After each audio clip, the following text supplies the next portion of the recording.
Good morning, everybody. Welcome to Sunrise Stroll and Chat at this unique location.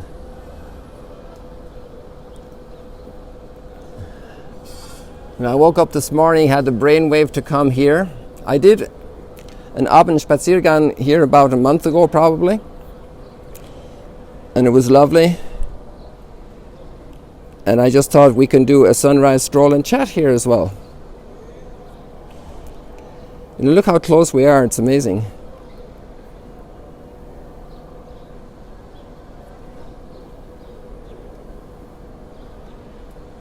Let's go maximum. Okay, this is maximum. Maximum detail. Put your finger out and touch it.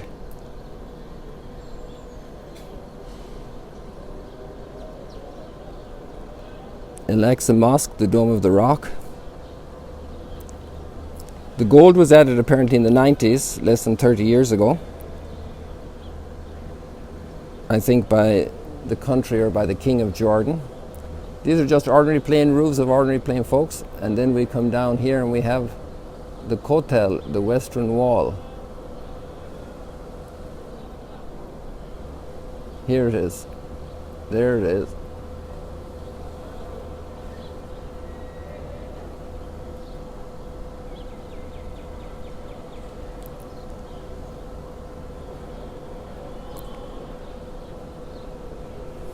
That's too much detail up there, but let's go down to the wall to see it in the detail.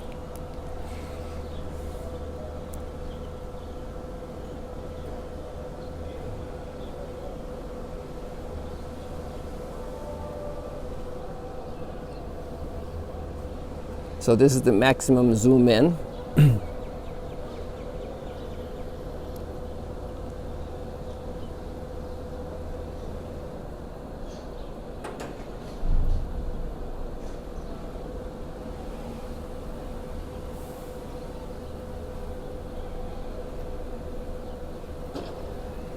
So let's do it this way a little bit.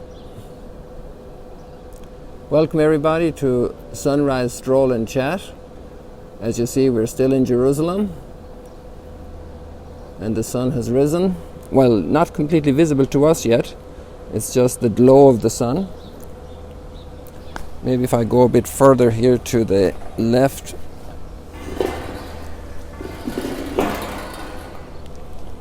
I can do better. You can have a better view.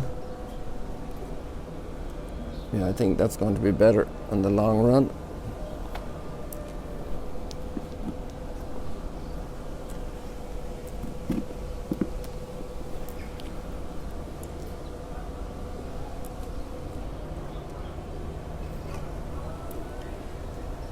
This rock is right here. It's just part of this little wall.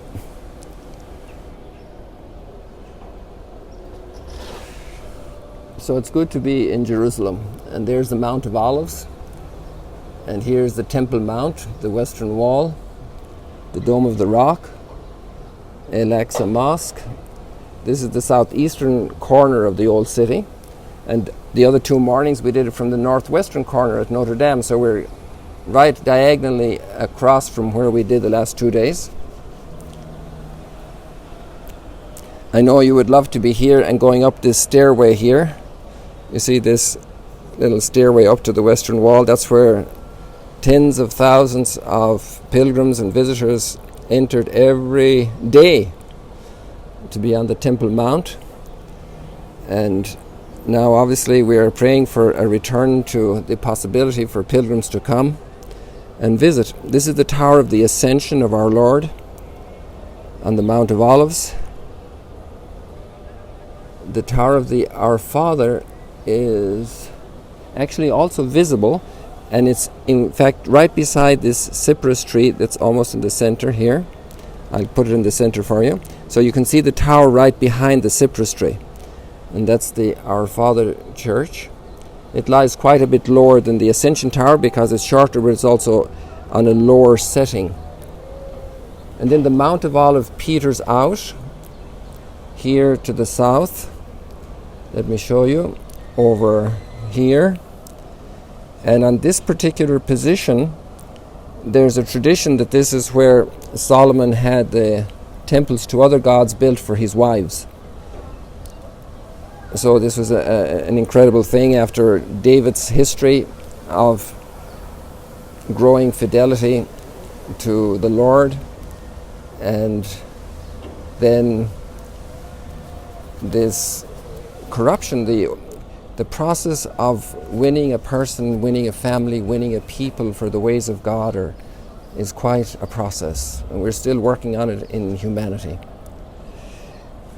So that hill today, there's a beautiful little house there. It's called Maison d'Abraham, Abraham's house, and it's actually run by the French Caritas, the French charitable outreach of the Catholic Church, and it provides accommodation for pilgrims who do not have much resource, and volunteers serve there for the needs of this facility. I'm sure, just like all of our centres for hospitality, it must be empty at this time. It's under the direct care of the missionaries of Africa, the White Fathers, who live here at the north of the Temple Mount area in St. Anne's Church at the pools of Bethesda. So here the sun is gradually coming, and we're here watching so many people on a Monday morning gather for prayer. It's all sectioned off probably because of this corona deal, maybe also for bar mitzvah celebrations for different groups. I'm not familiar with all the details of the organization and the structure.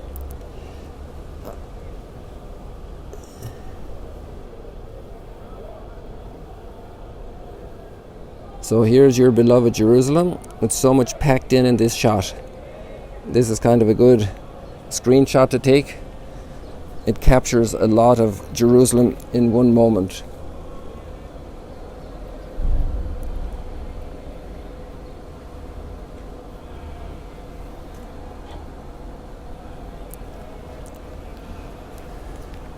I want to focus today just on one line. Oh, there's the sun. The sun has risen.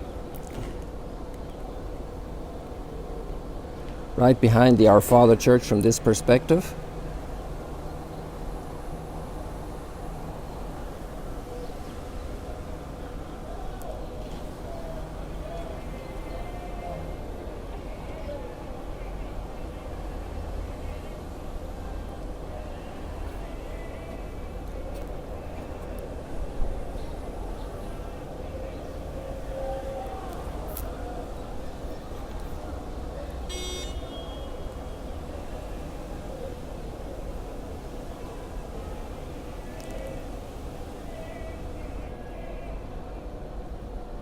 So there we have the entire, the two domes of the Temple Mount, the Al-Aqsa Mosque on the right. And there's the horn. Can you hear the horn? The Jewish prayer horn.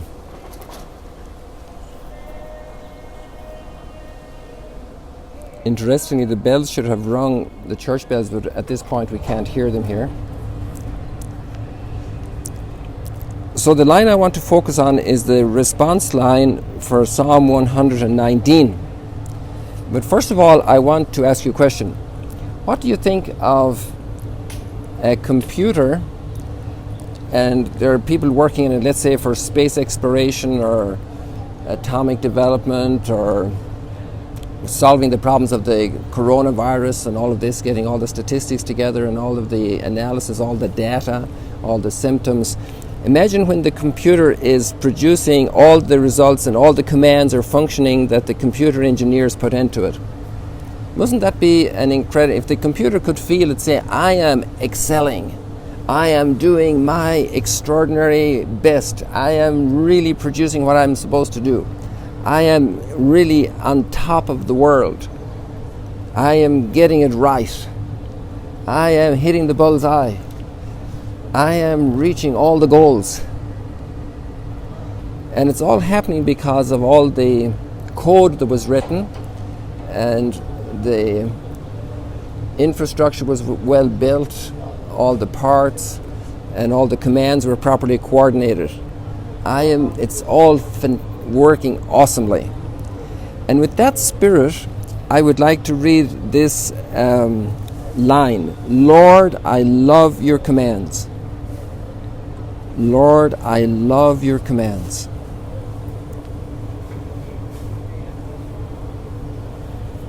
How I love your commands, Lord.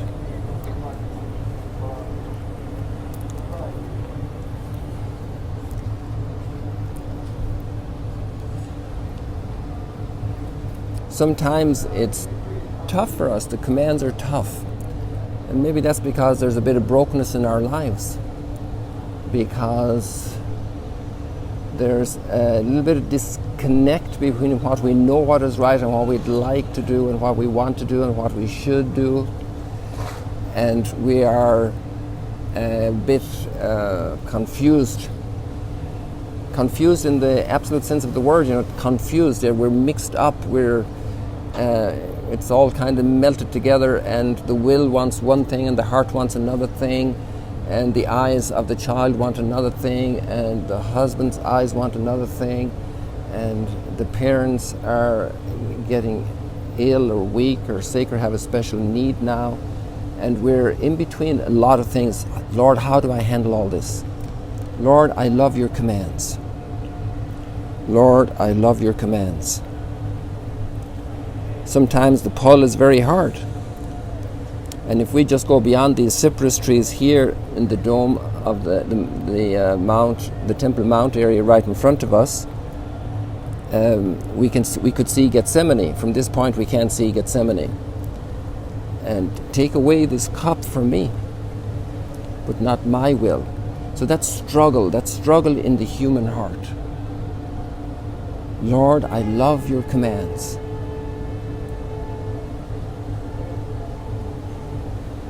There's the prayer horn again in case you can hear it.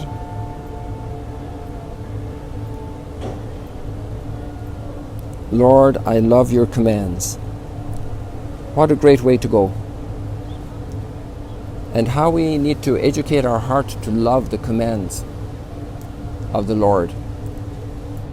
And the challenge for, the teenager and the parents have a certain instruction, and it runs right against the grain, and there's a bit of rebellion. And there's an out of context situation. And there's a misinterpretation of the meaning of the commands. And there are also changing situations. And there can be great inner battles going on. Lord, how I love your commands. To train ourselves for those moments of inner battles.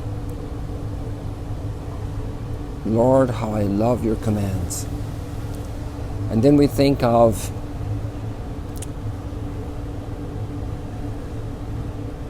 the rabbi that was around, 2,000 years ago. What is the greatest command, he was asked. There are so many. To love the Lord your God with all your heart and all your soul and all your strength, and to love your neighbor as yourself. The perfect command. And sometimes neighbors can be very different. These wonderful Jewish neighbors, our Muslim neighbors, and our Christian neighbors. And we are all heirs to these psalms, to these prayers, to this culture. We all grew from this tree in one measure or another. We're really not just neighbors, we're really family. And there's a wonderful term coined, the Abrahamic family, from Abraham, our father in faith. And many more we share. Moses, and even the prophets. Yesterday I was blessed to be in Sebastia in the West Bank, and there is a memorial to John the Baptist. And it was impressive to see how the Muslims also honor John the Baptist. I wouldn't have thought about it directly. I know they honor Moses and Abraham and the prophets, but we need to learn about each other all the time. It's amazing. And we have huge challenges between us all, and because of that there have been wars and horrible, inhumane things done to each other. Lord, how I love your law. To love God above everything and our neighbor as ourselves.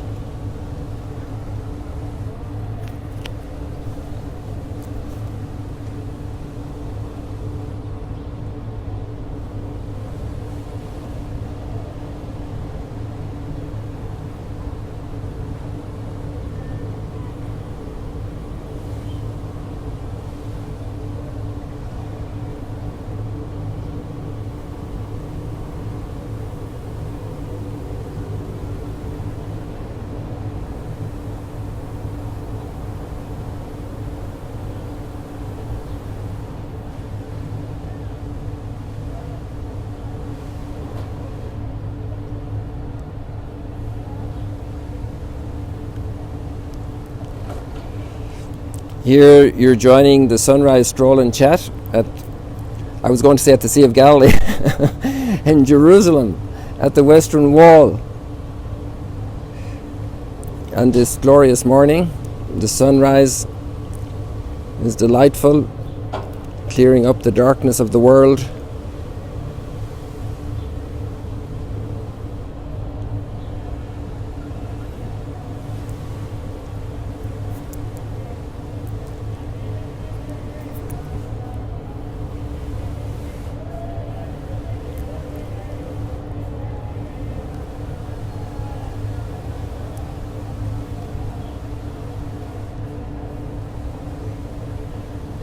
And then we're all communities of faith. And then we swing the camera back here a little to the left.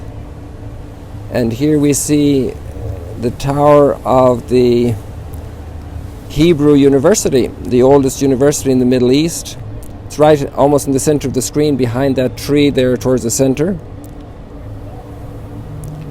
That's Hebrew University, co-founded by Einstein and other Jewish scholars of the time, great researchers and thinkers. And it's the world of academia. And the big dialogue between the world of academia and the faith communities. Also the secularized world. Also the agnostic world. Also the atheistic world.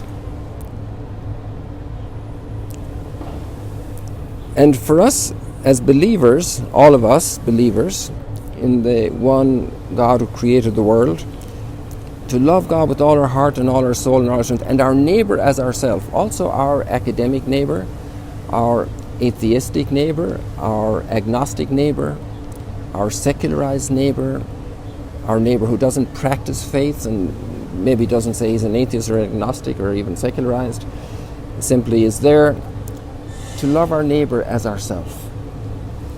How we can learn to communicate, how we can learn to build our world together, to rush to help the neighbor when the house is on fire, when the local forest is on fire, to rush to help our neighbor when there's an illness, when people need blood for a blood transfusion, to rush to help our neighbor, to love our neighbor as ourselves.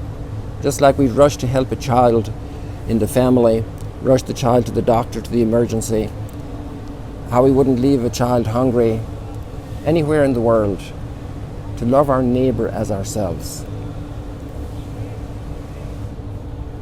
The delicate, respectful effort to provide education with great respect for the different cultures, to love our neighbor as ourselves.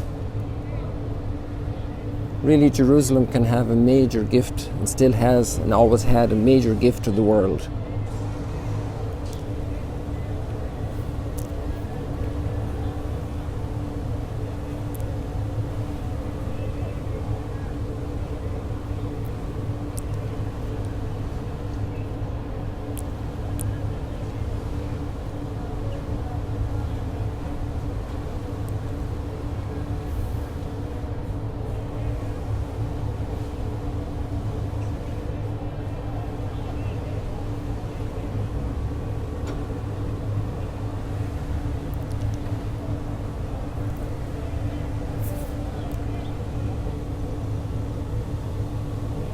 And so now we can ponder today. Well, before we ponder, just say a prayer for me that I will also live this today and not just talk about it.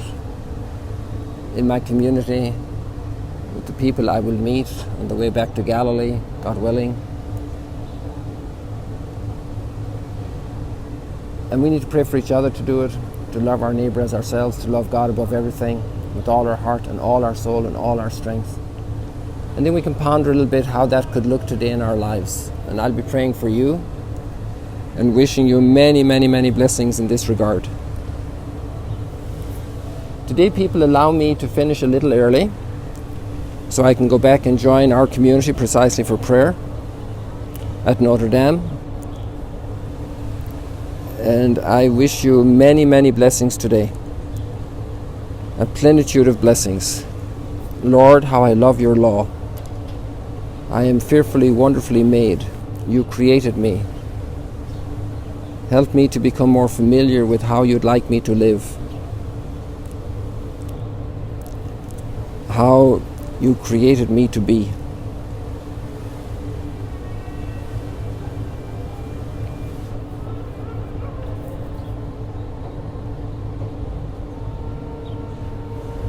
God bless you all from Jerusalem. It's been a delight. Looking forward to the next time.